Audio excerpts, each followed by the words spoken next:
시골 빈집 마구 쏟아지는 소리 들리네요. 이제는 빈집 방치할 경우 500만원 이하의 이행강제금이 1년의 이외 이내로 계속 부과됩니다. 오늘은 세컨하우스를 만드는데 도움이 되는 여러 정부 정책에 대해서 말씀드리고자 합니다.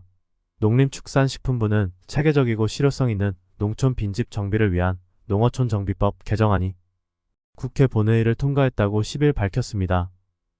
농촌 지역에 방치돼 안전사고 우려가 있는 빈집을 정비하지 않고 방치할 경우 집주인에게 500만원 이하의 이행강제금이 1년의 이외 이내로 계속 부과할 수 있고, 빈집을 자발적으로 정비할 경우 건폐율과 용적률 등 기준을 완화할 수 있다고 합니다. 직권으로 철거 등 조치를 하는 경우 발생하는 비용이 보상비보다 많으면 그 차액을 소유자에게 징수할 수 있도록 근거를 또한 마련했습니다. 늘어나는 빈집들은 여러 문제를 불러일으키는데요. 10% 정도만 빈집이 생겨도 마을 전체가 무너진다고 합니다. 또 빈집은 범죄에 이용되기도 하며 쓰레기 투기 등으로 여러 문제를 만들어냅니다. 우리나라 빈집 통계는 통계청과 농식품부에서 발표한 농어촌 빈집은 54만 채이며 그 중에서 1년 이상 비어있는 농촌 빈집은 6만 5천 채이고요. 그중 철거는 60% 활용 가능한 집은 40% 정도라고 합니다. 현재 농어촌 정비법상 지역의 안전경관 등을 침해하는 빈집에 대해서는 지자체장이 철거 개축 등의 이행명령을 내릴 수 있는데요. 지자체장의 조치 명령을 이행하지 않는 빈집 소유자에게는 이행강제금을 징수합니다. 이행강제금은 집을 철거하거나 활용하지 않으면 계속적으로 매년 최고 0만원 이하의 이행강제금이 나와서 부담이 매우 커서 이제 법이 국회를 통과하여 바로 개정안이 시행되면 빈집을 처분하려고 적극적일 거고요. 그러면 그렇지 않아도 빈집 쏟아지는데 더욱 빈집 매물 많아지겠습니다. 22년도부터 3억 이하 지방 저가주택은 종합부동산세와 양도세 산정 시 주택수에서 제외되어 종합부동산세 양도세 감면이 됩니다. 그리고 1주택자도 시골 빈집을 사서 쌓고 치면 1억 지원해주고 아예 신축을 하면 2억 지원한다고 합니다. 게다가 취득세 280만원 감면해주고 지적, 측량, 수수료도 30% 감면이 된다고 합니다.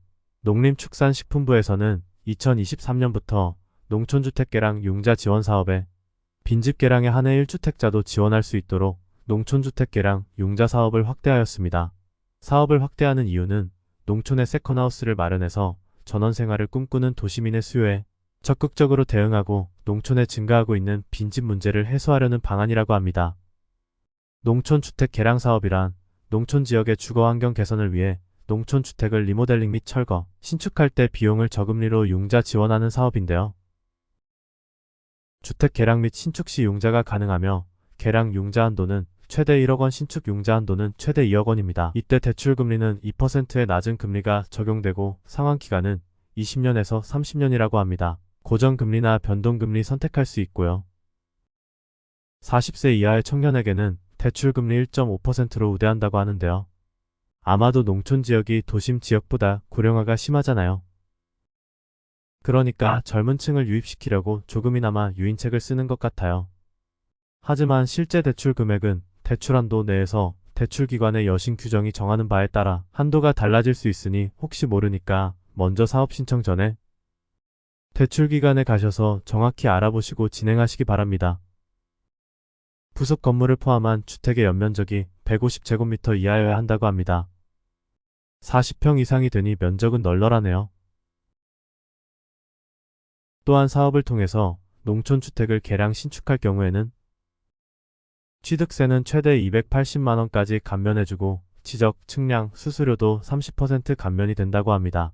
여기에서 빈집이라 함은 농림축산식품부 빈집정보 등록관리 시스템에 등록된 집을 뜻하고요. 해당 주소지의 시장, 군수, 구청장이 거주 또는 사용 여부를 확인한 날부터 1년 이상 아무도 거주하거나 사용하지 않은 농어촌 주택이나 건축물만 해당이 된다고 합니다.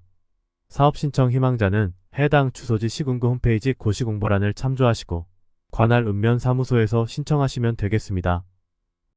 열심히 일하시면서 살아오신 우리네님들, 요즘 젊은 친구들은 풍광 좋은 곳에서 일하면서 휴식을 취하는 일터를 좋아합니다. 요즘 트렌드일 수 있어요. 바로 워케이션입니다. 워케이션이란 일과 휴가의 합성어로 휴가지에서 일을 병행하는 근무 형태입니다. 일의 효율과 삶의 활력을 함께 누릴 수 있어 뉴노멀 시대 새로운 근무 방식으로 주목받고 있는데요. 일본에서 시작됐으며 국내에서도 코로나19로 재택근무와 함께 워케이션족이 늘고 있다고 합니다. 재택근무가 길어지면서 기업들이 사무실을 축소하거나 없애는 경우가 많아졌고 점차 사무실 출근이나 대면 회의가 줄어들면서 생긴 현상이라고 하네요. 예를 들면 제주도의 아름다운 펜션에서 낮에는 일하고 퇴근 후에는 인근 관광지, 맛집을 찾아 휴식을 취하는 시기입니다. 지자체 및 관련 기업들이 해당 지역의 직장인 유치에 나서고 있는데요. 강원도 관광재단은 인터파크와 함께 산으로 출근, 바다로 퇴근이란 워케이션 상품을 내놓기도 했네요. 우리네님들도 워케이션 사업에 동참할 수 있어요. 작고 이쁜 펜션을 만들어서 세컨하우스로 쓰면서 워케이션을 하는 사람들에게 며칠씩 빌려주기도 하는 겁니다. 기업이나 지자체들만 할 수 있는 게 아닙니다. 가족과 여행을 하던지 친구들과 여행을 하다 보면 허접한 마을도 있고 아주 이쁘고 경관이 우수한 마을들도 스쳐 지나갈 겁니다. 마음에 드는 아주 멋진 풍경이 있는 마을이 보이면 그냥 가지 말고 그 마을을 한번 둘러보세요. 어느 마을이나 한 두 개 이상의 빈집들이 있어요. 동네 분들에게 물어서 왜 이 집이 빈집이 되었으며 혹시 매매로 나온 물건이 아닌지 알아보고 진짜 마음에 들면 마을 이장에게 찾아가서 더 여러 가지를 물어보고 매입 의사를 밝히세요. 여행 가서 그냥 좋아 힐링만 하지 말고 조금 시간을 쪼개어 관심 가는 집들 찾아보세요. 아마도 풍광이 좋은 집들은 교통이 불편하거나 언덕 위에 높은 곳에 있거나 내 집에서 상당히 거리가 있는 등 하여튼 살기에 불편한 집들이 많을 겁니다. 1년에 몇 달 정도를 새로운 집에서 살기를 원하시나요? 마음에 들고 살기에 적당하다면 1년 생활 좋지요. 하지만 집은 멋있고 위치도 좋고 주변 풍광도 좋은데 생활하기에 불편하다 하면 이제 방법이 하나 있는데요. 휴가 때마다 오는 집 즉 별장으로 생각하시면 됩니다. 그리고 집이 비어있을 때에는 농어촌 민박을 할 수가 있는데 농어촌 민박은 농어민에게 보조적인 추가 수익을 만들어주기 위한 농가사업 중 하나인데요. 농어촌 민박 즉 숙박업 형태로 손님들한테 집을 대여를 해주는 겁니다. 위에서 말한 워케이션입니다. 오늘은 여기까지입니다. 전원생활을 만끽하시면서 수익도 올리는 방법에 대해 알아보았습니다. 어떻게 느끼셨는지요? 하지만 어느 사업이든지 변수는 있고 위험 요인은 항시 있습니다. 여러 사항들을 더 점검하시고 생각에 생각을 더하셔서 실행에 옮기시길 바랍니다. 저는 더 좋은 영상으로 다시 찾아뵙겠습니다. 건강하시고 행복하세요. 작고 이쁜 펜션을 만들어서 일하면서 휴식도 취하는 나의 공간. 생각만 해도 마음이 뽀тат해지지 않으신가요? 생각만 해도 마음이 뽀tat해지지 않으신가요?